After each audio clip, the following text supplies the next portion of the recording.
Perfecto. Bueno, bienvenido a todos y a todas a la Semana UNIPE virtual, en esta edición verano, en particular a nuestro espacio de la materia Sistemas, Instituciones, Aulas. Y hoy tenemos el gusto para este encuentro de contar con Pablo Daniel García, que estudia políticas universitarias, ingreso a la universidad y demás cuestiones que ahora él se va a encargar de contarnos y ir desarrollando. Lo presento a Pablo y después presento, bueno, cuál va a ser su exposición. Pablo es doctor en educación, magíster en políticas y administración de la educación, especialista en gestión y conducción del sistema educativo y sus instituciones, profesor y licenciado en ciencias de la educación y es investigador del CONICET con sede en la Universidad de 3 de Febrero en la UNTREF.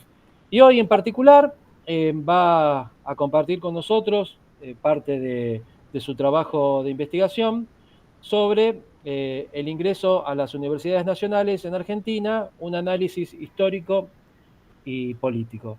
Así que Pablo, te escuchamos y bueno, después haremos un intercambio cuando termines con tu exposición. Adelante, nomás.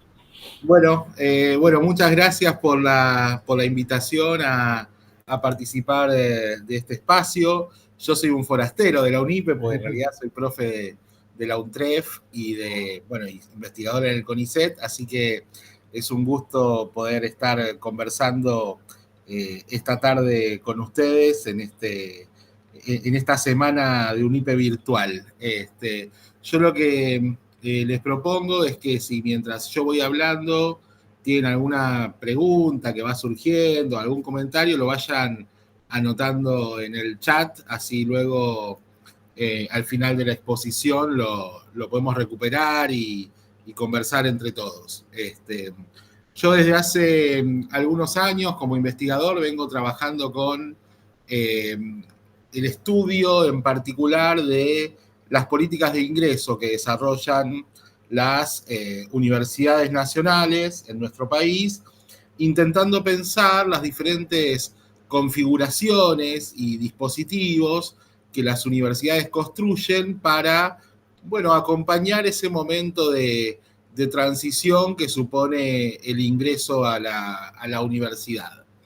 En el día de hoy, en particular, voy a abordar este tema como en dos grandes momentos, ¿no? Por un lado, con una mirada más histórica, ¿sí? Que intenta, bueno, historizar un poco acerca de cómo fueron estos procesos a lo largo del desarrollo de la educación superior en nuestro país, y también luego pensando un poco de las políticas contemporáneas y los diferentes formatos que las universidades están hoy en día desarrollando para regular el ingreso, acompañar el ingreso, filtrar el ingreso. Digo, después vamos a ver qué es lo que está pasando en ese territorio o en ese campo de disputa que es el ingreso universitario, ¿no? Así que bueno, titulé a este espacio la organización del ingreso en las universidades nacionales en Argentina, perspectiva histórica y política. Un poco la idea de esta conversación va a ser plantear cómo la cuestión del ingreso se ha instalado en la agenda de la política educativa en Argentina y hoy en particular trabajando acerca de cómo los diferentes modelos de país que supusieron los diferentes gobiernos que han construido la historia de nuestro país han tenido una implicancia en, bueno, la trama que se arma en torno al ingreso universitario. Por eso, un poco el objetivo de esta ponencia es presentar un recorrido histórico por la configuración de la universidad pública en Argentina, con un especial foco en políticas y regulaciones dispuestas para el ingreso universitario. Yo pensé este trabajo desde una perspectiva historiográfica, pero claramente en todo lo que diga vamos a poder tender un puente hacia la realidad, ¿no? Porque muchas de estas cosas, de estos debates que se han construido a lo largo de la historia de nuestro país, hoy en día, bueno, siguen resonando y siguen estando como tema de discusión, ¿no? Si nosotros pensamos un poco en el inicio de nuestras universidades nacionales, claramente tenemos que remontarnos a la época colonial, ¿sí? La primera universidad que surge en Argentina es la que crean los jesuitas en Córdoba, con un modelo vinculado al hábitus religioso, ¿no? Donde se comienza a instalar un modelo de universidad para pocos. ¿Por qué universidad para pocos? Bueno, porque básicamente a esa primera universidad solamente podían acceder aquellos que estaban dentro de la orden, ¿no? Por lo tanto, aquellos que habían elegido una vida consagrada. Y a la vez también esta universidad tenía una restricción de raza, ¿no? O sea, excluía a negros, mulatos, mestizos e incluso a los estudiantes se les hacía pruebas de legitimidad y pureza de sangre para poder ingresar, ¿no? Es interesante pensar esta primera experiencia de universidad en Argentina como una universidad de baja escala, de bajísima escala, ¿no? Digo, en este tiempo, cuando se crea la Universidad Jesuítica, tenía unos 20, 30 alumnos por año, de acuerdo a los registros históricos que hoy en día contamos. Cuando surge luego, con el ánimo de la independencia, la Universidad de Buenos Aires como universidad que surge en el marco de la República, que se empieza a construir, también surge como una universidad de baja escala, ¿sí? Porque era básicamente una universidad armada para la construcción de nuevas élites políticas, ¿sí? Y eso supuso en principio una renovación en términos de las carreras que ofrecía, pero también una restricción acerca de quiénes podían acceder a la universidad, ¿no? Yo en toda mi exposición voy a estar haciendo como todo el tiempo un puente con la cuestión de qué pasaba con el ingreso en cada momento histórico. Cuando surge la Universidad de Buenos Aires, que en principio es una universidad provincial, surge con una restricción muy clara de ingreso, ¿no? Acerca de, bueno, para ingresar había que demostrar un certificado de moralidad y buenas costumbres, ¿no? Y aparecen algunas referencias en algunas fuentes a exámenes de ingreso a medida que la universidad se empieza a organizar. También, al igual que la Universidad de Córdoba, es una universidad de baja escala, ¿sí? De 10 a 15 graduados por año por carrera, con muy pocas carreras, ¿sí? Que recién cuando la generación del 80, que ahora nuevamente se reedita con sus ideas liberales, que después podemos conversar, ordena, básicamente la ley Avellaneda hace mención a los derechos universitarios, que básicamente era la matrícula que los estudiantes tenían que pagar para poder acceder a los estudios y luego también lo que se denominan los derechos de exámenes, ¿sí? Esto lo menciono porque nosotros encontramos entonces en el origen de nuestra universidad pública una selección claramente que tiene que ver con origen social y también la cuestión del arancelamiento, ¿no?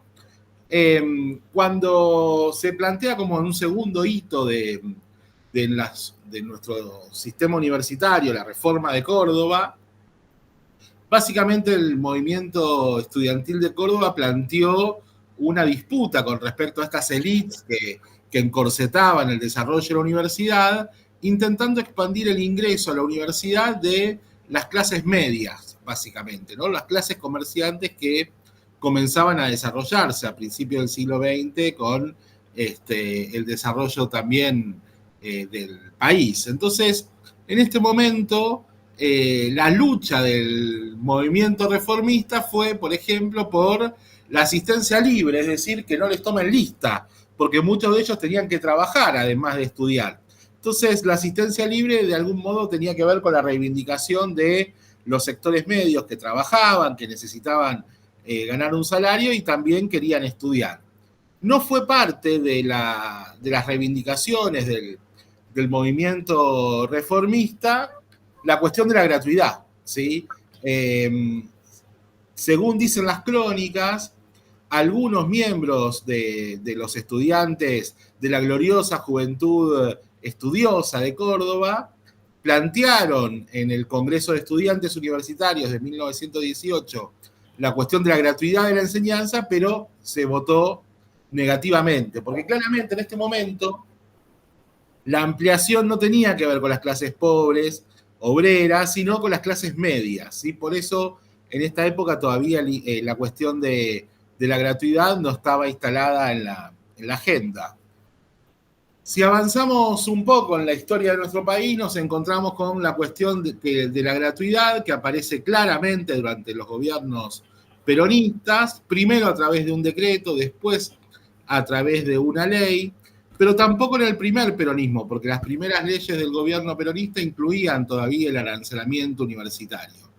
Desde esta época a los 20, 30 años que siguen, se va a extender un periodo de discusión y tensión en torno a gratuidad y arancelamiento, y a la vez también la cuestión de la presencia o no de exámenes de ingreso. ¿Sí? Digo, eso es bien interesante, pensar qué es lo que pasó a partir del peronismo en relación al acceso a la universidad. El gobierno peronista instala la gratuidad universitaria por decreto en 1949 y en 1953 recién se suspenden por ley, digamos, los que se llaman los exámenes de ingreso a la universidad.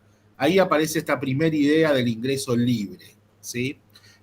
Por supuesto que después, bueno, la autodenominada Revolución Libertadora, que derroca el peronismo, da marcha atrás con todo eso, deroga las leyes de universidad, reinstala los exámenes, reinstala las matrículas y pone un freno al crecimiento que estaba teniendo la universidad argentina. Estas normas no se modificaron luego con los gobiernos de Frondizi y Eilía, pero a la vez, si uno mira un poco las estadísticas de aquella época, puede ver un crecimiento de la matrícula y también de la oferta y las universidades que se empiezan a construir en otras provincias, además de las poquitas que existían en este momento, que eran 5 o 6, no más que eso.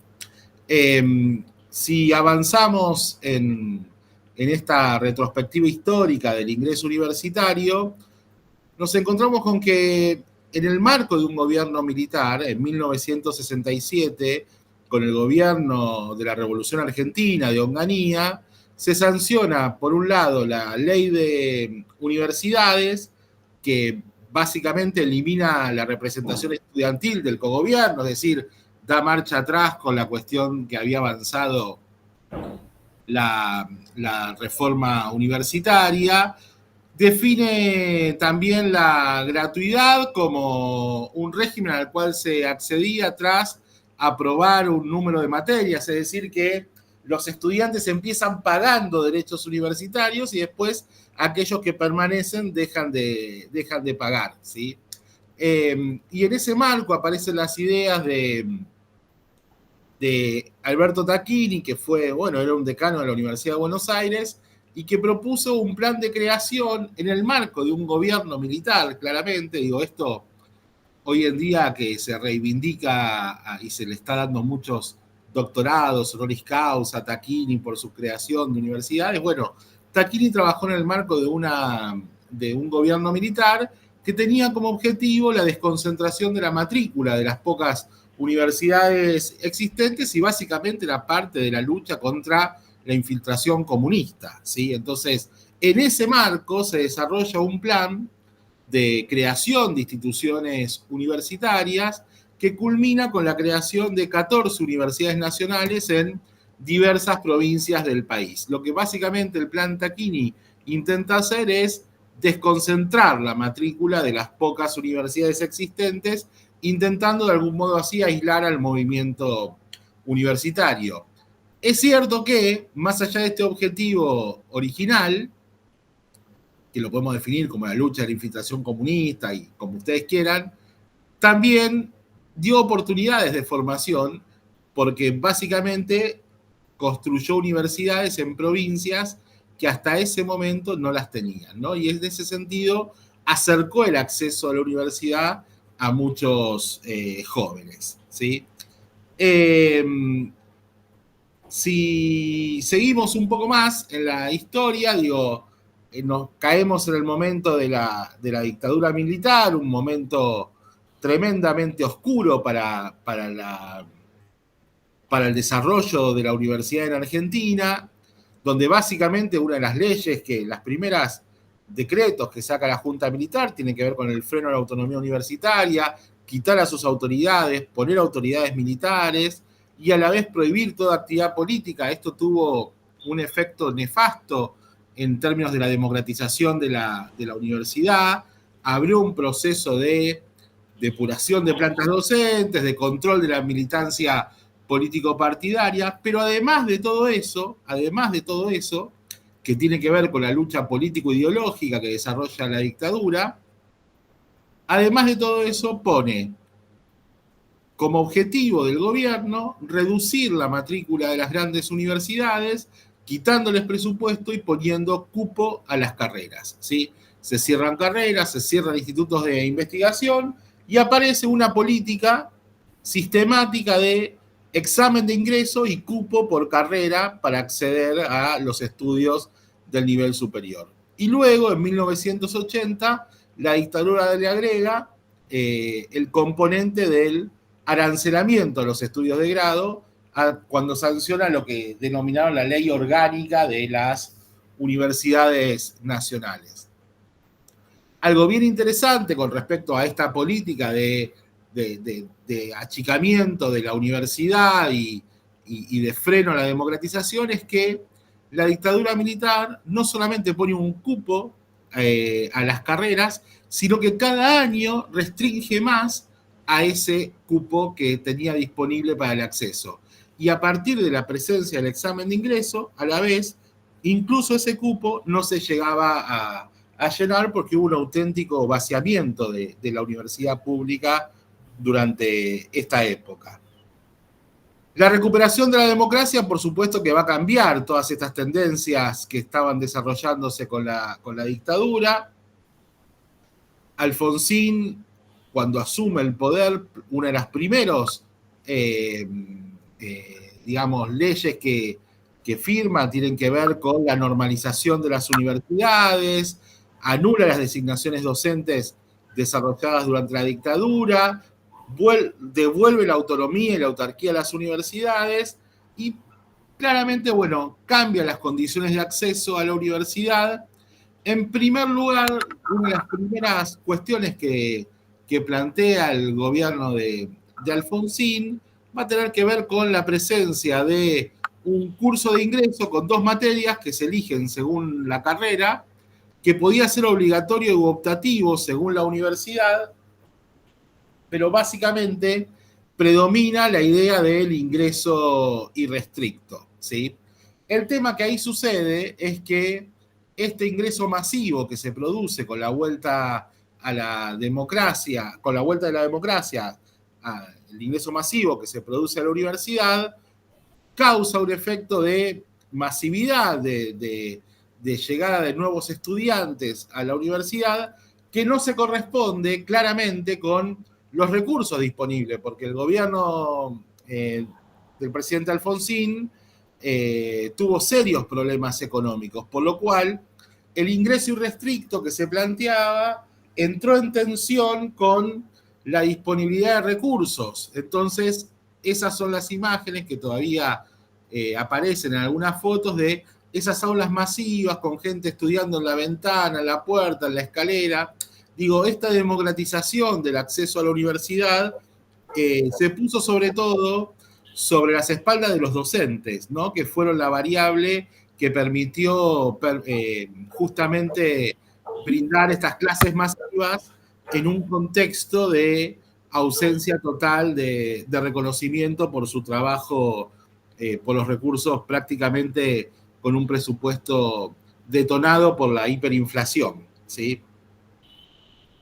Si pensamos en los años 90 son un momento muy significativo para la vida universitaria, porque básicamente es un momento donde una vez que se logra la estabilidad democrática del país, aparece una tendencia a la construcción de legislación, ¿sí?, sobre la vida universitaria.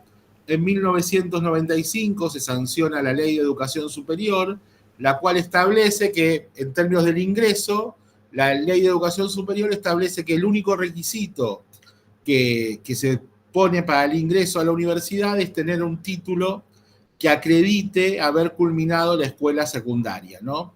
Y habilita además a que las universidades que tienen más de 50.000 alumnos sean las facultades las que organizan la política de ingreso, ¿sí? Hago un paréntesis acá porque una de las modificaciones que también trae la Ley de Educación Superior es la posibilidad de ingreso a la universidad de aquellas personas que todavía no culminaron el nivel secundario a través de lo que se llama el artículo 7, ¿sí?, que es estos mecanismos que algunas o que todas las universidades deberían desarrollar para acompañar el ingreso de aquellos que, siendo adultos de más de 25 años, no han terminado la escuela secundaria, ¿sí? La realidad es que estas decisiones que plantea la Ley de Educación Superior para el ingreso universitario plantean que a comienzos de los años 2000 nos encontramos con un mapa de universidades que comienza a crecer cada vez más y a la vez con múltiples formas de regulación del ingreso. Básicamente, aquellas universidades, algunas pocas en aquel momento, que tenían lo que se denomina el ingreso irrestricto, y la gran mayoría de ellas con algún tipo de examen de ingreso, ¿sí?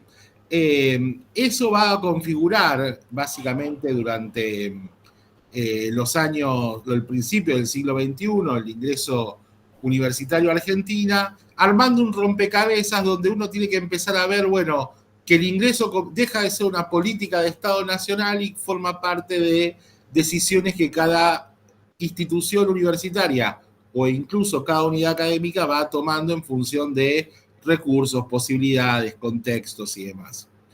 En términos de democratización, también hay que destacar que en este momento, entre los años 90 y los principios de los años 2000, se crean una importante cantidad de universidades nacionales y también privadas, lo cual, digo, uno podría pensar la democratización como en términos de dos variables, ¿no? Por un lado, el formato de acceso, ¿no?, la presencia o no de un examen y la presencia o no de un arancel, pero también la expansión territorial del sistema, porque es cierto que la expansión territorial del sistema también contribuye a la expansión de oportunidades de estudio, ¿sí? Si nos acercamos más a los años más recientes, nos encontramos con que del año 2006 al 2016 se crean 22 universidades nacionales y 10 universidades privadas. La creación de la CONIAU, junto con la Ley de Educación Superior, algunos años atrás de este momento, le marca un límite muy preciso a las universidades privadas y comienza a regular muy fuertemente a ver qué universidades autoriza a funcionar y cuáles no, ¿sí?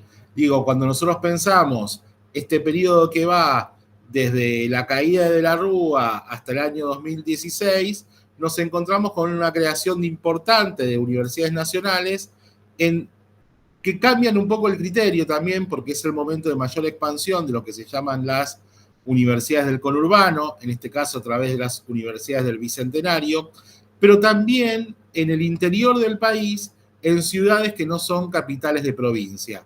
Esto también tiene que ver con la democratización del acceso a la universidad. Las universidades se expanden, amplían su presencia en el país, se crean subsedes, extensiones áulicas y fuertemente comienza a desarrollarse también la posibilidad de estudiar en el nivel superior a través de carreras a distancia.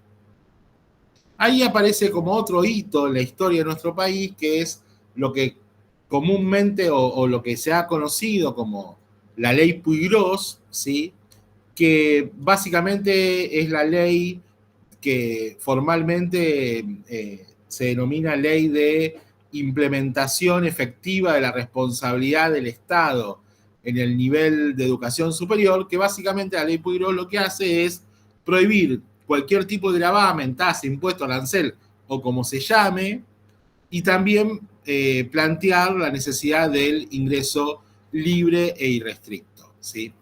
Esta ley, formalmente, si bien fue sancionada y aprobada por el Congreso, no está vigente porque un grupo de rectores de universidades nacionales, entre paréntesis, peronistas, apelaron ante la Corte Suprema de Justicia esta ley porque plantean que ante la ausencia de recursos, o mejor dicho, ante la presencia de recursos finitos, no se puede plantear un ingreso irrestricto, ¿sí? Y esto básicamente lo que hace, ahora en unos minutos voy a hablar un poco sobre eso, es que hoy en día todavía muchas universidades nacionales, a pesar de esta ley, estén tomando examen de ingreso para determinar quién ingresa y quién no a la universidad pública en Argentina, ¿sí?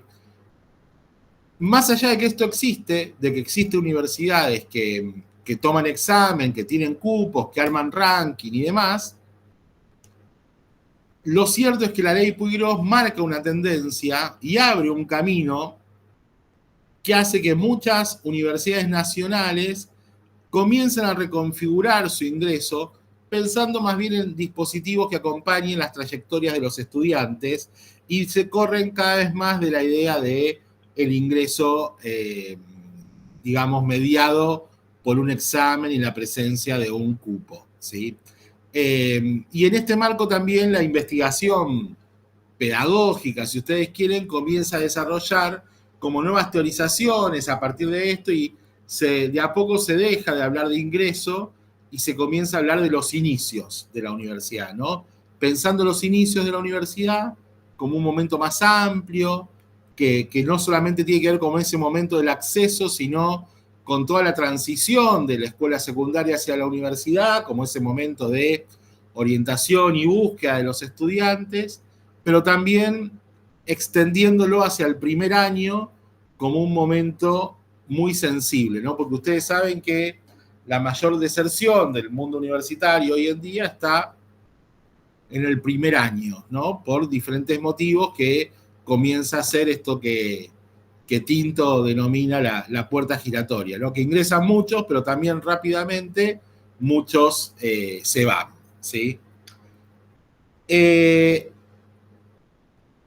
Hecho este repaso histórico en general, digo, si nosotros nos movemos ahora hacia el presente, bueno, nos encontramos con que existen 57 universidades nacionales en funcionamiento, con una distribución bastante heterogénea en lo que es el territorio nacional, también con diferentes formatos de organización académica, que eso también es interesante, el impacto que tiene el ingreso, porque hoy en día las universidades ya no se organizan solamente como las más clásicas, que tenían la organización por facultades.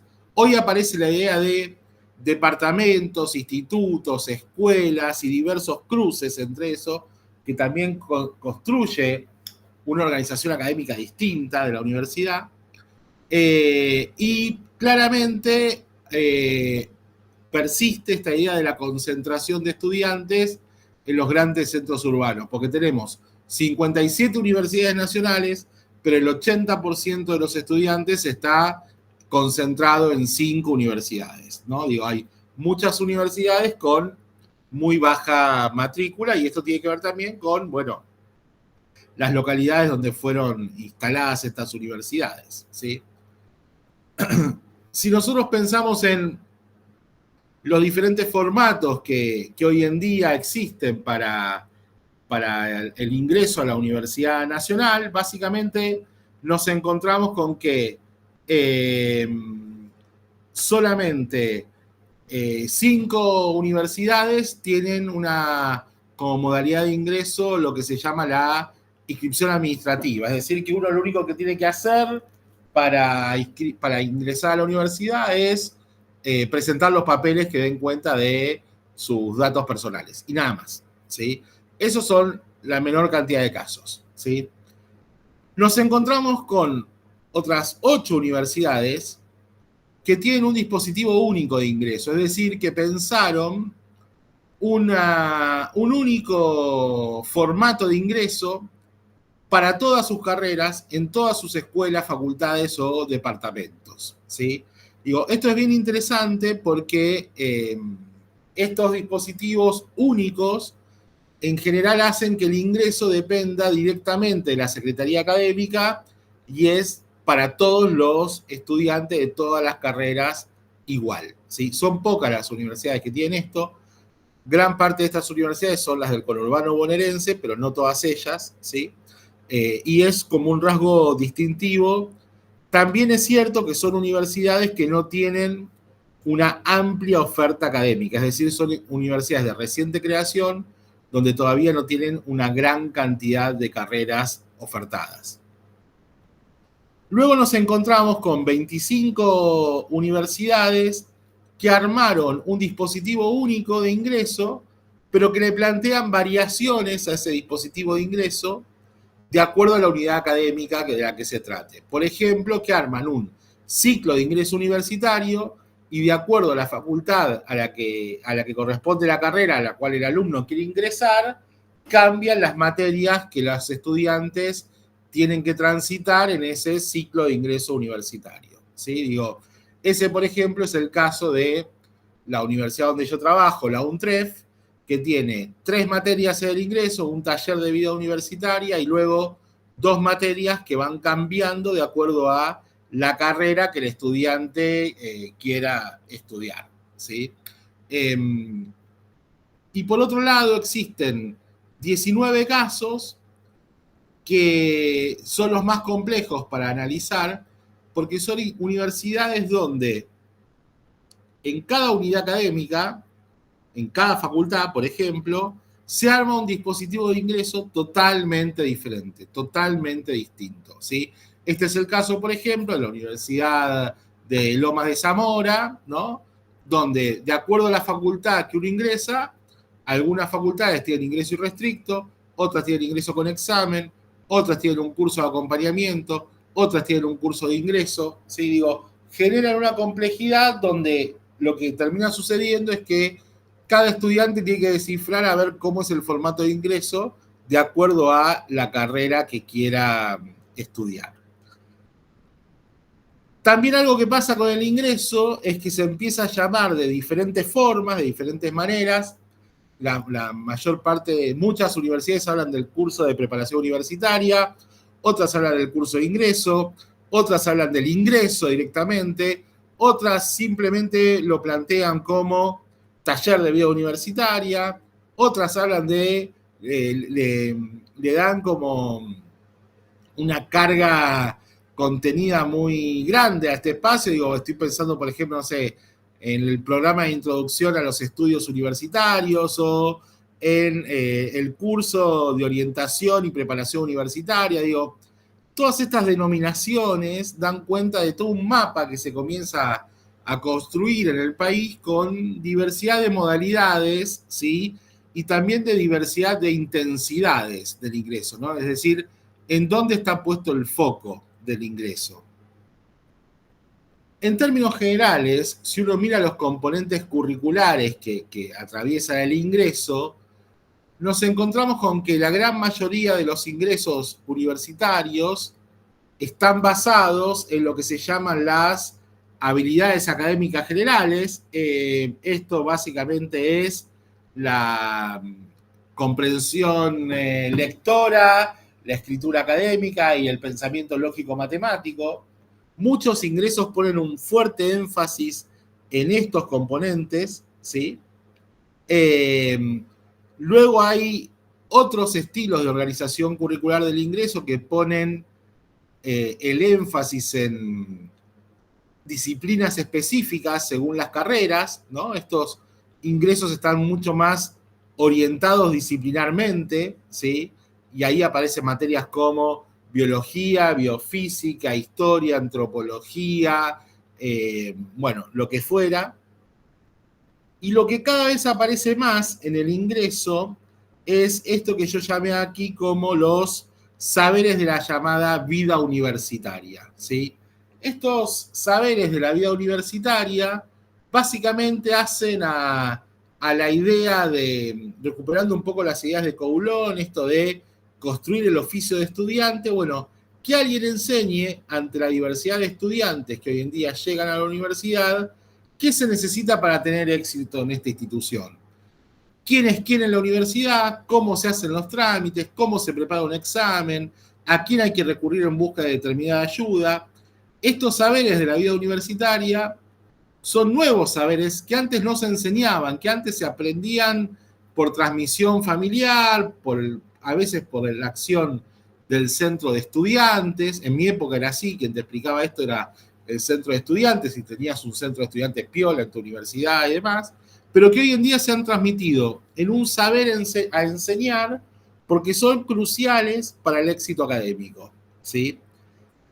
Para cerrar un poco lo que yo había preparado y abrir un poco más al diálogo y no estar hablando tanto yo, digo, si nosotros miramos el ingreso universitario hoy en día, nos encontramos con que, por un lado, la mayor parte de las universidades le dedicaron tiempo y recursos institucionales a pensar en ingreso, es decir, el ingreso es un tema de agenda universitaria.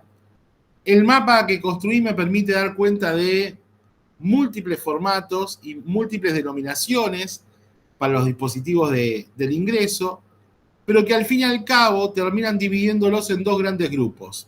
Aquellos que buscan seleccionar y aquellos que buscan acompañar las trayectorias. ¿Sí? Ahí tenemos como dos grandes mundos. Ahí hay una partición de las aguas, ¿no? Tenemos dispositivos de ingresos que buscan, con talleres de vida universitaria, espacios de orientación, de acompañamiento, tutorías y demás, acompañar esa transición del estudiante hacia la vida universitaria, y aquellos que en realidad lo que quieren hacer es asegurarse un grupo de, podríamos decir, conocimientos mínimos, tomar un examen y filtrar, ¿sí? Es decir, seleccionar a los mejores para luego que sean esos los que ingresan a la vida universitaria. Hay otra cuestión que es interesante cuando uno mira el ingreso, que es la mutabilidad de estos espacios de ingreso, y con esto de mutabilidad me refiero a que el ingreso en muchas instituciones universitarias es un objeto que va cambiando de prueba y error, de que todos los años se enseña, se trata de armar algo distinto, se produce algún cambio, se le agrega algo, se le saca algo, digo, ahí hay algo de la experimentación que es bien interesante para mirar. Y por otra parte, y con esto cierro, es que en toda la investigación desarrollada aparece de parte de los gestores universitarios una notoria preocupación por la configuración del oficio del estudiante universitario, ¿no? Esta idea de que, bueno, es necesario acompañar la construcción del perfil de lo que se espera de un estudiante universitario para que estos jóvenes y adultos que hoy en día llegan a la universidad tengan éxito, ¿no? Entonces esta idea de, bueno, no solamente evaluar, no solamente diagnosticar, sino también ayudarlo y darle herramientas para que pueda transitar por estos espacios y así tener éxito y no caer en esto que yo mencionaba hace un instante, que era la puerta giratoria de Tinto. Bueno, hasta acá lo que había preparado. Si abro el espacio a preguntas, comentarios, lo que quieran, así charlamos un poco, porque yo ya hablé mucho. Excelente. Muy bien, Pablo. Bueno, ahora sí, ahí los veo a todos. Me parece que muy interesante la exposición, sobre todo para aprovecharlo a Pablo y preguntarle, ¿no? Sobre la universidad, el ingreso a la universidad, y me parece a mí en particular, con el ciclo político que se está abriendo en la Argentina, que, bueno, hablábamos hace un rato lo catastrófico que se avisora en el panorama en relación a esto, ¿no? Pero bueno, Me gustaría o nos gustaría que ustedes pudieran participar del encuentro y preguntarle a Pablo lo que tengan ganas de preguntarle.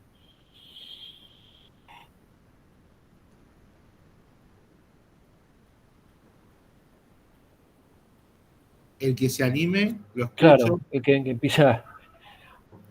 Es cuestión de que se anime el primero, después van saliendo las preguntas. O la primera. O comentario, por ahí no es pregunta, Claro, es un tal cual. una reflexión, digo, lo que quieran.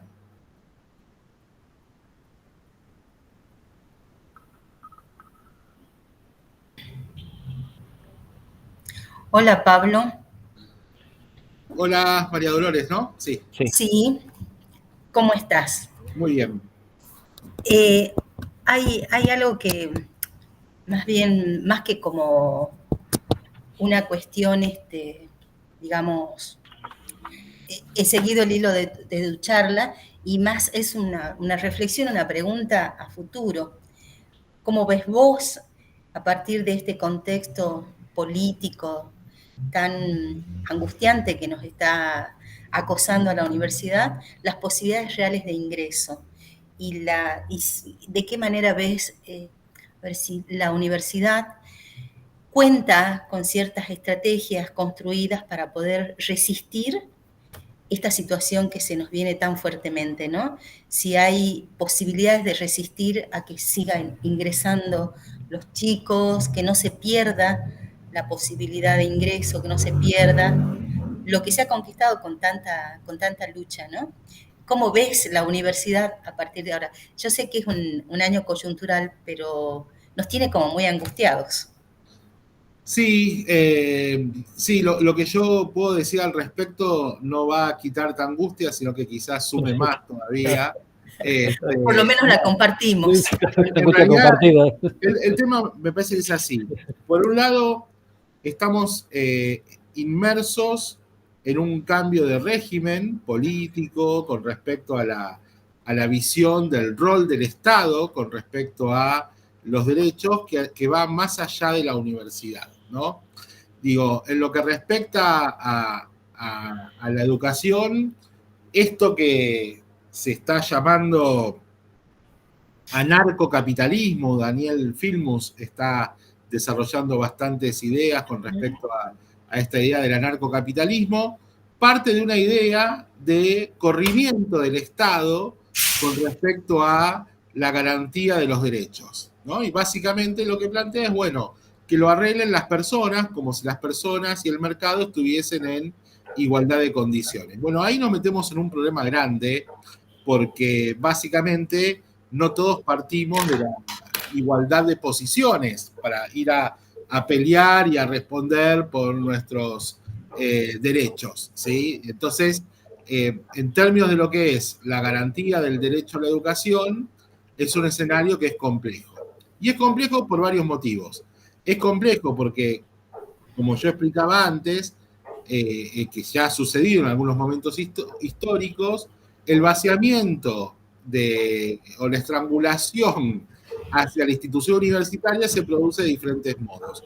Una de ellas va a ser con los recursos, que es una puja que hoy en día está apareciendo cada vez más, así que todo el tiempo están apareciendo notas de los consejos superiores de nuestras universidades diciendo no hay plata, no nos alcanza la plata que nos mandan, podemos funcionar hasta mayo, digo, y eso claramente habla de un problema de financiamiento, pero también hay un problema que trasciende nuestras fronteras que tiene que ver con la vida social y que es un modelo que básicamente, desde mi punto de vista, genera pobreza, genera desocupación y por lo tanto, con un país donde aumenta la pobreza y la desocupación, las posibilidades de que la gente pueda estudiar se reducen drásticamente, ¿no? Entonces, en ese sentido, de cualquier modo, claramente, igual no lo pienso como una batalla perdida, lo pienso como un campo de disputa, sin lugar a dudas como un campo de disputa, donde seguramente las diferentes sectores que conforman la comunidad universitaria,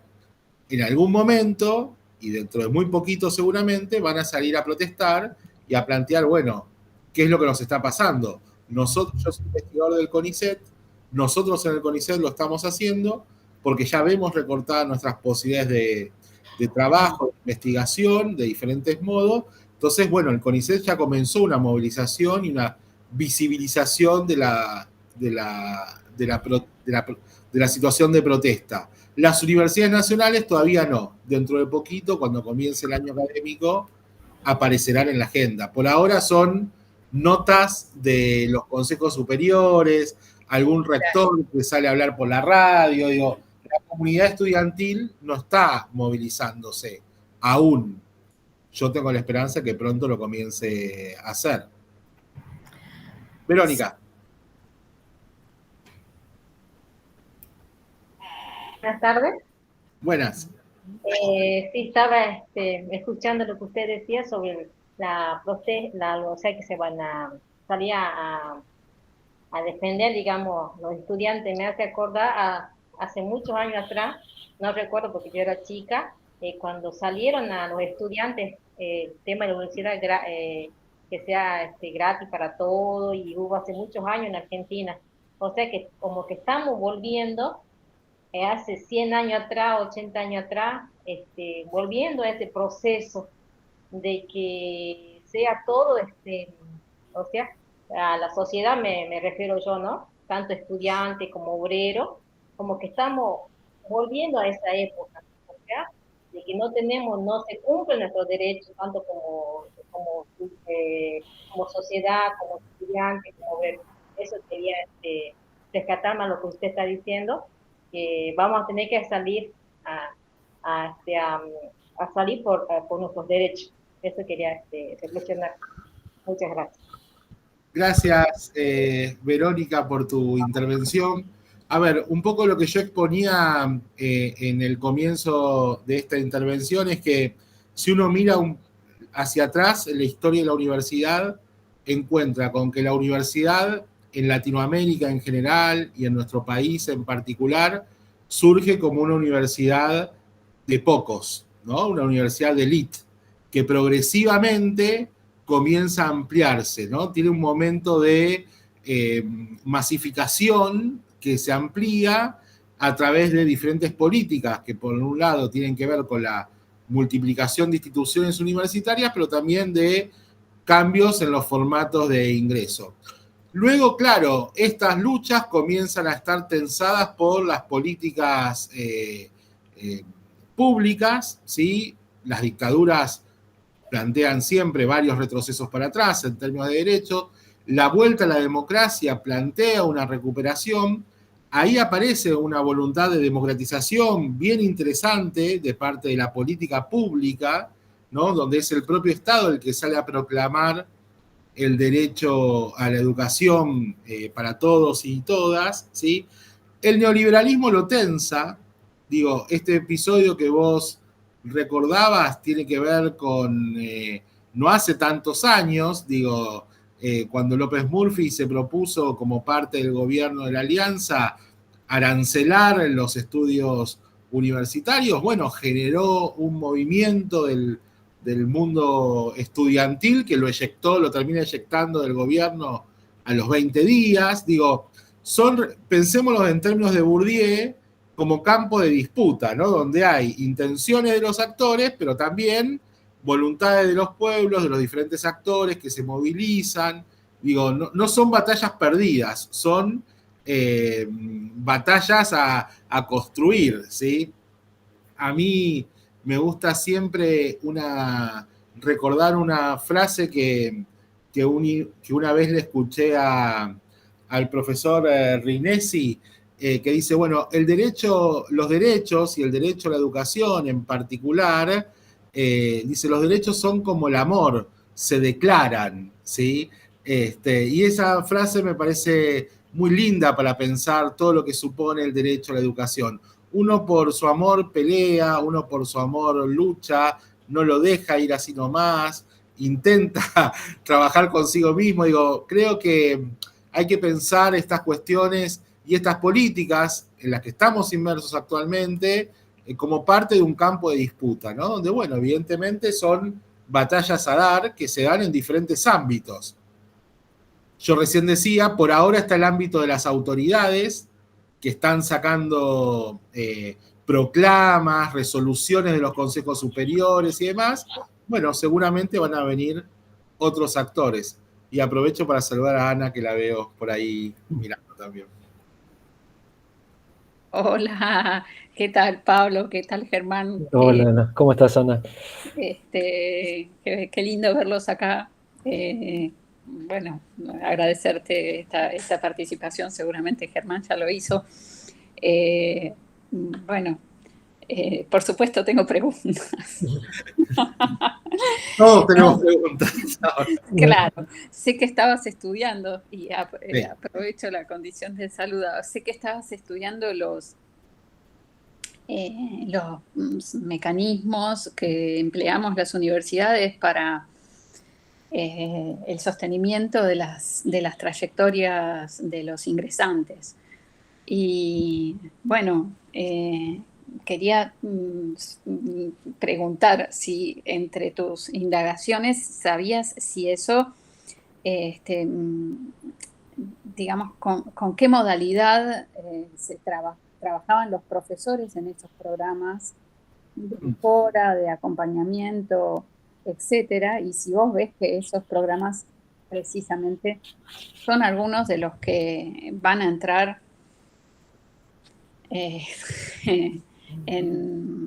se van a debilitar o se van a suspender, o etcétera. Sí, a ver, creo ahí en relación a esto que pregunta Ana, en principio las instituciones universitarias cuando piensan las políticas de ingreso están dando un giro, ¿no? Durante mucho tiempo el foco estuvo puesto en el estudiante y en acciones que tenían acciones compensatorias de algún modo con respecto a los estudiantes, ¿no? Generar espacios de tutoría, generarle mayores espacios de acompañamiento, repartir cuadernillos, repartir algún tipo de recursos. Eran acciones que intentaban sostener la trayectoria de los estudiantes en el ingreso, poniendo el foco en el estudiante. Poco a poco eso comienza a tener un giro que es bien interesante y es la preocupación por los docentes. Y es decir, bueno, se sostienen las trayectorias no solamente con acciones compensatorias para los estudiantes, sino también trabajando en procesos de formación docente, ¿sí? Que son los que efectivamente luego desarrollan prácticas que permiten sostener las trayectorias. Entonces creo que ahí hay un giro que es bien interesante para pensar cómo de pensar el foco exclusivamente del estudiante pasan a ser se pasa a una lógica de trabajo en la formación docente, pensando también que, y esto es algo que cada vez más registran las universidades, no cualquier docente es idóneo para trabajar en los inicios de la universidad, sino que alguien que está involucrado en este momento de recepción, ¿no? que supone el ingreso a la universidad y el primer año, tiene que tener algunas habilidades, competencias, capacidades, después podemos ponerle el nombre que querramos, ¿no? Pero ponen el foco en construir esas competencias y habilidades. Claramente ahí, hoy en día, nos metemos en un campo de disputa en relación a la escasez de recursos, ¿sí? Digo, porque muchos de estos programas y políticas tienen que ver con fondos que resultan complementarios al funcionamiento de las instituciones, que son rápidamente aquellos que comienzan a desaparecer. Porque a la vez esto, yo lo decía antes, hace un ratito, desde esta mirada anarcocapitalista, ¿no? Que aparece pensando la política universitaria, recuperando un poco las ideas de Daniel Firmus al respecto, se reinstala esta idea de, bueno, para hacer eficientes las cosas, la supervivencia del más apto, ¿no? Digo, y en esa supervivencia del más apto, claro, no todos parten del mismo lugar al momento de enfrentar el ingreso. Entonces creo que ahí vamos a transitar un momento muy difícil, donde muchos de los recursos que tienen las instituciones con los que contaban las instituciones para acompañar las trayectorias, van a ser objeto de recorte, ¿sí? Digo, porque también hay otra cuestión que yo no mencioné, pero es bien importante, es que en muchas instituciones universitarias nacionales, los profesores que trabajan en el ingreso universitario son los más precarizados, porque no son profesores designados con cargo docente, sino que son contratados a los efectos de acompañar las semanas o el tiempo que dura el ingreso.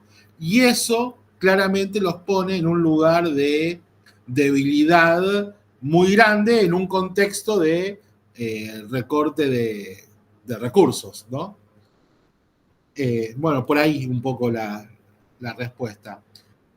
Sí. Ya, dale. Hola, buenas tardes, ¿cómo están? Un gusto escucharlos, la verdad. Más que nada, compartir un poco de mi experiencia. Rescato esto último que decía sobre la precarización de los docentes que están en el ingreso de las universidades nacionales. Yo trabajo en la Universidad Nacional del Nordeste, particularmente en la Facultad de Humanidades.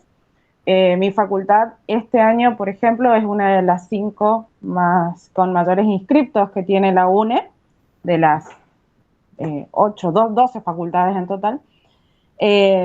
Pero sí, se mantiene esta tendencia que vos decías. O sea, yo desde el 2015 estoy en el curso de ingreso de las carreras de historia y generalmente los docentes que estamos en los cursos de ambientación, de ingreso y demás, o somos interinos o somos todos los del primer año, solamente que no están capacitados. Es de un total de, no sé, 10, 12 docentes, 1 o 2 nada más tienen un programa o una dedicación específica para el ingreso y las tutorías del primer año, que sí, que pega y que influye directamente en la labor docente. O sea, no vamos a negar esa cuestión. Pero también quiero rescatar esto que vos decías de los distintos dispositivos. Y en el caso de mi facultad, por ejemplo, desde que se implementa el programa de ambientación y el curso de ingreso, porque cada año fue variando el nombre, cada año fue variando el dispositivo también. Pero lo que rescato es esto último que vos decías, que pese a los inconvenientes de falta de presupuesto, que claramente lo hay, todas las universidades nacionales las tenemos, de la precarización en cierto grado por parte de los docentes que participamos en el curso de ambientación, en las trayectorias de sostenimiento, hay un esfuerzo institucional, por lo menos en mi facultad, para mantenerlos. No solamente al estudiante, sino también al docente que acompaña. Nos brindan, nos capacitan, nos ofrecen las capacitaciones necesarias y se establece una serie de red de nexo con los estudiantes que forman parte de la red de tutores que nos acompañan, que son ese apoyo que claramente años atrás no se tenía, porque como bien vos lo decías, Pablo, al principio, ser estudiante universitario por ahí era una cosa heredada, lo aprendíamos porque nos íbamos al centro estudiante o lo que fuera, y ahora como que es necesario enseñarle al ingresante a ser estudiante. Pero en el caso de mi facultad se da ese acompañamiento que está bueno. Lo que sí te quería preguntar era si en tus investigaciones vos pudiste ver alguna distinción o diferencia en los dispositivos de acompañamiento entre los resultados que se dan entre la presencialidad y la virtualidad. ¿Por qué hago esta cuestión? Uno, por la pandemia que nos atravesó y nos hizo modificar nuestras prácticas abismalmente, y es más, creo que si no hubiese sido por la pandemia, hoy no estaríamos acá presentes. Y otra cuestión es porque en el caso de mi universidad se está pensando en la bimodalidad de las carreras de grado y estamos trabajando en torno a eso. Y es más, desde el año pasado los cursos de ambientación tienen esa característica, son de más corta duración, pero tienen la característica de ser bimodales, con una fuerte impronta en la virtualidad. Pero yo sinceramente no tengo conocimiento de los resultados a nivel nacional, si hay algún estudio o demás. Eso. Bueno, gracias Ceci por todos tus comentarios bien valiosos. Quiero decir, antes de referirme a esta última pregunta, quiero decir algo sobre la primera parte de tu intervención. El hecho de que los docentes sean del ingreso, sean los más precarizados, en el sentido de que son aquellos que tienen contrataciones más inestables, atenta muchas veces contra las oportunidades de formación y contra los objetivos que las instituciones se ponen para el ingreso, ¿no? En el sentido de que, bueno, si yo pretendo que esos docentes sean los que reciben a los estudiantes, los que les hacen el puente de transición a la universidad, aquellos que los acompañan, que les tienen que mostrar todo lo bueno que tiene la vida universitaria, bueno, yo eso lo puedo hacer en tanto y en cuanto tengo gente que conoce todo eso de la universidad, lo vive, lo trabajó y por lo tanto lo puede transmitir. Ahí, por ejemplo, muchas universidades por eso involucran en el ingreso también a graduados, es decir, a estudiantes que han transitado por esa experiencia del ingreso. Ahora bien, con respecto a la segunda parte de tu pregunta, que tiene que ver con respecto a la bimodalidad, ahí básicamente es una situación de tensión que se produce en las universidades nacionales en relación a la cuestión presencialidad-virtualidad. ¿Por qué? Porque los ingresos son muy numerosos, ¿sí? Ocupan mucho espacio, ocupan muchas aulas, ocupan muchos recursos. Entonces hay una tentación de la virtualización para oxigenar la universidad en términos de espacio, ¿sí? Sobre todo, y de recursos que insume el ingreso. Pero también es cierto que por el momento sensible que supone el ingreso a la universidad en particular, es un espacio que se construye en la presencialidad también, ¿no? Digo, hay algo de vivenciar la universidad, de construir lazos en los pasillos, en el bar, en la parada del colectivo, conversando con uno, con otro, que en la virtualidad ese esquema es más difícil. Por eso muchas universidades lo que están haciendo, y esto yo lo pude ver en varias entrevistas de las que estoy haciendo, es que están dejando las instancias de bimodalidad para la etapa final de las carreras, es decir, cuando el oficio ya está construido de algún modo, ¿no? Como sobre todo destacando la importancia de la presencia en los primeros años, no solamente en el ingreso, es decir, también el primer año, que es un momento muy sensible en las trayectorias de los estudiantes. Digo, ahí hay una apuesta muy importante hacia la presencialidad, porque hay algo del ser estudiante universitario que se aprende en las instituciones, ¿no? En los territorios que se construyen en las universidades en sí mismos. Y por ahí las experiencias de virtualización, muchas instituciones están replegándolas hacia el final de la carrera, donde ya están las habilidades y los grupos construidos y por lo tanto impactaría menos en términos de las trayectorias de los estudiantes. Esto es lo que yo te puedo responder a partir de los estudios. También hay algo más ahí que es bien interesante, que es cómo se habita la virtualidad en las carreras. Porque hay universidades que han desarrollado muy buenas sitios de aulas virtuales con interesantes estrategias de acompañamiento que permiten construir un vínculo, ¿sí? Incluso en la virtualidad. Yo hace muy poquito tiempo, hace un par de semanas, estuve en la Universidad de la Patagonia Austral, ¿no? Que la UMPA creció ya como universidad bimodal, donde tienen muy poca instancia de presencialidad por las condiciones de Santa Cruz, y la mayor parte de las clases son virtualizadas.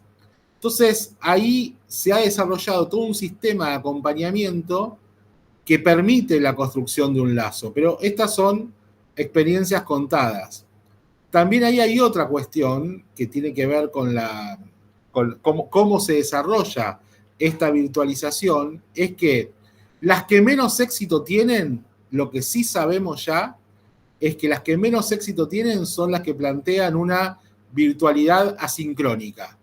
Es decir, aquellas que plantean un curso una clase colgada en una página web para que el estudiante vaya y la lea cuando quiera y demás. Eso, en el ingreso a la universidad, no da muchos resultados. Al contrario, ahí hay tasas de deserción grandísimas. Ustedes saben que la educación virtual tiene tasas de deserción más grandes todavía que la presencial, ¿sí? Por esta cuestión de la sincronía, ¿no? Que la gente, bueno, se desengancha, si ustedes quieren. Entonces, incluso la virtualización no es lo mismo pensándola en términos sincrónicos, que supone un encuentro, que supone un horario, que supone un espacio de estar juntos, que un espacio totalmente asincrónico donde los estudiantes quedan más a la intemperie, ¿no? Más solos. Eso se me ocurre para responder a tu pregunta, Ceci.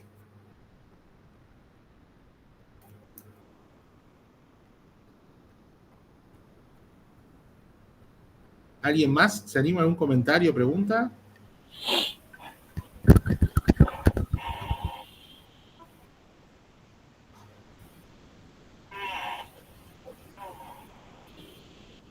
Parece que no. Yo pensaba algunas cuestiones mientras te escuchaba y mientras escuché tu exposición. No, pensaba por un lado en lo valioso que puede ser o que es o que debería ser recuperar la historia sobre la universidad y el ingreso como una manera también de ir construyendo argumentos y posibles formas de resistencia, ¿no? ante el escenario que tenemos por delante, ¿no? En ese sentido, me parece que una recuperación de la historia, la clave que vos lo hiciste, digamos, con el tono político que le diste a partir de la creación de la universidad en Córdoba, me parece que es un valioso argumento para poder trabajar sobre esa posible resistencia que vamos a tener que construir. Y en ese sentido, pensaba que nos interpela en dos dimensiones esta cuestión, ¿no? Por un lado, nos interpela en tantos ciudadanos, ¿no? Es decir, la educación como un derecho de la ciudadanía. Entonces, ya desde ese punto de vista estamos interpelados, todos, ¿no? Y también estamos interpelados porque formamos parte del sistema universitario, ¿no? Somos actores de ese sistema, como profesores, como investigadores. Entonces, a veces que la resistencia, la lucha, digo, a veces que da la impresión de que el pensarnos como ciudadanos y como parte del sistema universitario tiene la característica de ubicarnos en dos movimientos, un movimiento más masivo y otro movimiento más del campo, como decías vos, ¿no? Que me da la impresión que por ahí que no tiende a parecer como fragmentada una cosa de la otra, ¿no? El movimiento más social como ciudadanos del movimiento universitario, aunque nos formemos parte de ese movimiento, porque si no, me parece que ahí es como una posibilidad que encuentra este discurso anarco que vos estabas describiendo, de poder fragmentar aún más lo que ya se propone fragmentar. Entonces, ubicarnos como ciudadanos y como universitarios, me parece que es la posibilidad de tender puentes entre ambas dimensiones para pensar en formas de oposición, digamos, a lo que nos va a pasar en tantos ciudadanos, en tantos estudiantes o en tantos profesionales que amamos la educación pública y amamos la universidad y la investigación y demás. Nada, alguna de esas cosas pensaba mientras te escuchaba.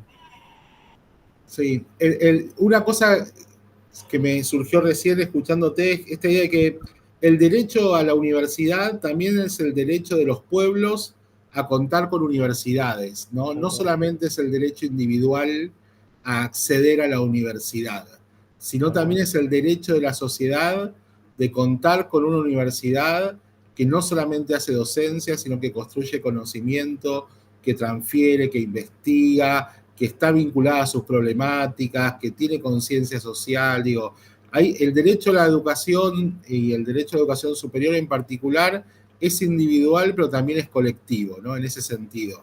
Digo, me parece que eso es importante, sobre todo en estos momentos de individualismo o donde se quieren resaltar estas cuestiones recuperamos otra vez estas discusiones de los talentos y demás. Bueno, pensar lo colectivo, creo que ahí hay una clave fundamental.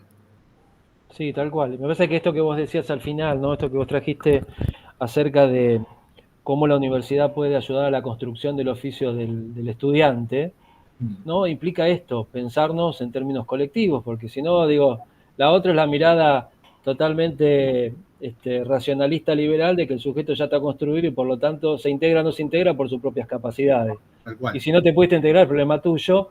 En cambio, algo habrás hecho. Algo habrás hecho. Algo lo has hecho. En cambio, la otra posibilidad de pensarnos en términos colectivos y bueno, cómo aquel que ya pasó por la universidad, aquel que aprendió el oficio del estudiante, bueno, puede transmitir a la manera de una posta esas experiencias al que se está incorporando. Eso es pensar colectivamente, me da la impresión. Yo recuerdo en mis épocas de estudiante en la UBA, cuando ingresé a Sociología, estuve bastante tiempo desorientado porque precisamente lo que no sabía era el oficio del estudiante. Claro. Bastante tiempo desorientado. Y en ese momento no había nadie que pensara en cómo hacer para que estos muchachos que llegan del conurbano, en mi caso de Tigre, de las Islas del Tigre, se incorpore a un ámbito que les resultaba bastante extraño, ¿no? Si pensamos en el concepto de hábitos de Bourdieu y demás, digo, cómo eso que puede ser un objeto de deseo, que puede ser pensado como una proyección de futuro, también se transforma en algo extraño que uno lo interpela de varias maneras. Eso me parece es interesante para pensarlo, digamos, en la clave que lo estábamos proponiendo. Sí, y agrego, que también para quienes nos desempeñamos en nuevas universidades, entre comillas, la heterogeneidad y diversidad de nuestros alumnos no nos tiene que sorprender. Claro. Es nuestro punto de partida. Digo, yo puedo entender que un profesor que trabaja en una universidad tradicional se sorprenda porque le llegan hijos de obreros al aula. A mí, que trabajo en el partido de 3 de febrero, no me tiene que sorprender, porque mi universidad ya nació con esa diversidad y es más, nació para esa diversidad. O sea, entonces la diversidad y la heterogeneidad de los estudiantes es un punto de partida e incluso es la razón de ser de nuestras instituciones. Entonces, si eso nos sorprende, estamos en un problema, porque es parte de nuestra razón de ser, que de a poco la supimos transmitir a otras instituciones tradicionales que se sorprendían con la primera generación de estudiantes universitarios. Bueno, para los que somos conurbánicos, en particular, digo, y en otras ciudades del interior es lo mismo, no nos tiene que sorprender eso, porque esos son y fueron nuestros estudiantes desde el inicio. Es más, ahora nos podemos dar el lujo de que además vengan otros que no son primera generación de estudiantes de nivel superior. Porque al comienzo, incluso por una cuestión de segregación, a las universidades del conurbano no quería ir nadie. ¿Sí? Hoy en día ya se rompió esa lógica y hoy en día van todos los estudiantes, pero la diversidad es parte constitutiva nuestra, entonces no nos tiene que sorprender que haya heterogeneidad de estudiantes, que haya estudiantes trabajadores, que haya estudiantes de los diferentes colectivos sociales, de las diferentes identidades, porque esa es nuestra identidad como universidad, ¿no? Tal cual. Muy bien. Bueno. Ana, ¿querías decir algo? Sí, quería comentar lo siguiente. Resulta que en una de las conferencias que hubo en Perspectivas Internacionales, no sé si vieron que estuvo François Dubet. Entonces, no sé si escucharon la conferencia, pero en la introducción yo había marcado fuertemente la preocupación por estas cuestiones. O sea, disminución del presupuesto universitario, puesta en riesgo de la matrícula, las trayectorias y, por supuesto, de la educación básica también, ¿no? Bueno, la charla transcurrió como ustedes imaginarán. O sea, él desplegó los argumentos que no sé si todos los aquí presentes conocen, pero sé que Germán y Pablo muy bien, digamos, de cómo se tornó legítima la igualdad de oportunidades,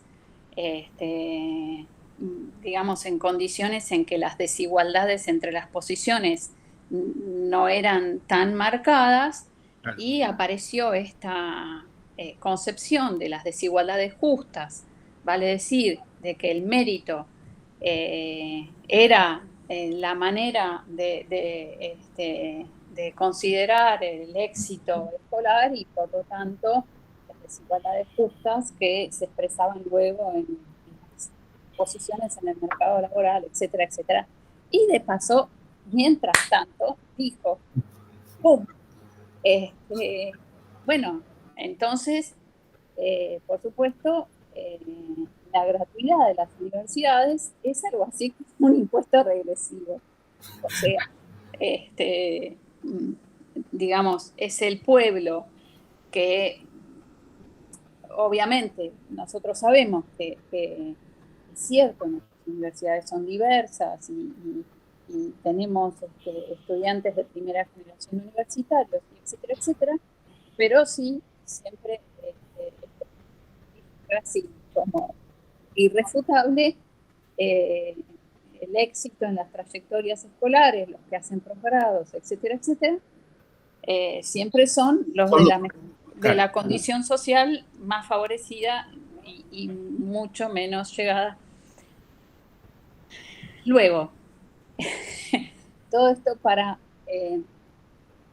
digamos, retomar el argumento de Germán de cómo posicionarse en esta situación, en la cual no existe ninguna posibilidad de que cada quien vaya por su pedazo. O sea, me parece que no hay manera. O sea, es, digamos, algo absolutamente colectivo que atraviesa y, digamos, por supuesto, es ir por una cuestión que tiene que ver con lo colectivo, con digamos, sí, con tratar de tener un país. O sea, no puede ser posible en esa clave. Así que aprovecho para decir que me llevó este diálogo entre ustedes dos, a la vez y a la luz de esa palo de Subet. Sí, claro. A mi concepción de la universidad, es un derecho humano, un bien público, social, y casi le digo, es inalienable. Tal cual. Tal cual. La universidad, claro. Inclusive yo pensaba recién, digo, tenemos como por delante, viste, un escenario bien complejo, ¿no? Pero digo, aún suponiendo que este escenario anarcocapitalista que se nos está esbozando, ¿no? Y con toda la impronta que tiene, sea superado en algún momento, digamos, que no conduzca, digamos, a una transformación como la que se propone, igual a la universidad le queda mucho camino por seguir recorriendo, por estas situaciones estructurales que recién Ana describía a raíz de la conferencia de Duet, ¿no? En el sentido de esas matrices que construyen trayectoria, pero también construyen sentido acerca de las trayectorias, no es que van a desaparecer o se van a moderar si el discurso libertario no llega a concretarse. Al contrario, yo creo que una vez que superada una situación compleja como la que estamos atravesando, hay que seguir trabajando en el sentido que Pablo describía muy bien acerca de cómo ir haciendo ese paso por la universidad, o ese inicio, para tomar el concepto que vos trajiste, que es muy interesante, ¿no? De ese inicio como, bueno, un espacio de construcción de saberes y de integración. Pensé que más allá de lo coyuntural, nos va a quedar, me parece, después lo estructural en relación a esto, nada, pero es para... Yo quiero cerrar con esto simplemente. ¿Hay algo de la explicación de que estemos transitando estas políticas actualmente que se explica en todo lo que no hicimos antes o lo que hicimos mal? Porque a 40 años de la recuperación de la democracia, volver a estar discutiendo cuestiones que creíamos saldadas, quiere decir que no están tan saldadas, que hay que seguir discutiéndolas, pensándolas, digo. El otro día lo hablaba con un compañero, le digo, tuvimos los 40 años de la recuperación de la democracia sin ningún tipo de acto, nada. Digo, eso también habla de lo que nos pasa como sociedad, ¿no? Digo, porque se nos pasaron de largo, digo, en discusiones que tenían que ver con la coyuntura. Y entonces me parece que, más allá de, por ahí yo tengo una mirada negativa porque frente a la gente que dice, bueno, hay que darle tiempo, no, bueno, yo sé que no se trata de darle tiempo, no tiene que ver con al contrario, más tiempo. Más tiempo, más dramático. Claro, digo, pero... Más dramático, más tiempo. Más dramático, más tiempo, digo, más desolación, no sé, creo que hay que repensar mucho, ¿no? Y las instituciones también nos tenemos que repensar, sobre todo quienes trabajamos en los ámbitos populares, públicos, digo, ahí creo que tenemos que revisar un montón. Pero bueno, nada, cierro por acá. Bueno, muchas gracias. La verdad, Pablo, tenemos que agradecerte mucho la presencia, el haberte acercado a trabajar acá con nosotros en este espacio. La verdad que es súper interesante tu trabajo. Estaría bueno seguir escuchándote y seguir leyéndote. Bueno, le agradecemos a Ana por haber estado también compartiendo con nosotros. Y si les parece, nos volvemos a encontrar en alguna otra actividad que convoque la universidad para seguir pensando y seguir pensándonos en este camino que tenemos por delante. Yo les agradezco mucho a ustedes. Debo reconocer que los otros años fui espectador de la Semana Virtual de la UNIPE, así que esta vez haber podido participar también me dio mucha alegría personal, porque bueno, compartir un espacio con gente que uno admira y demás está buenísimo. Así que gracias por la oportunidad.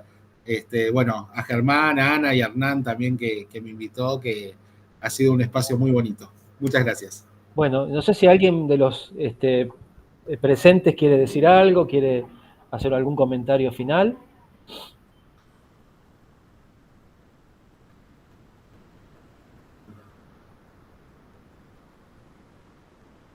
Bueno, entonces, por mi parte, mandarles un abrazo a todos y a todas, y espero que podamos seguir trabajando desde esta mirada que hemos compartido un poco hoy. Así que bueno, gracias. Gracias. Adiós, hasta luego. Chao, chau.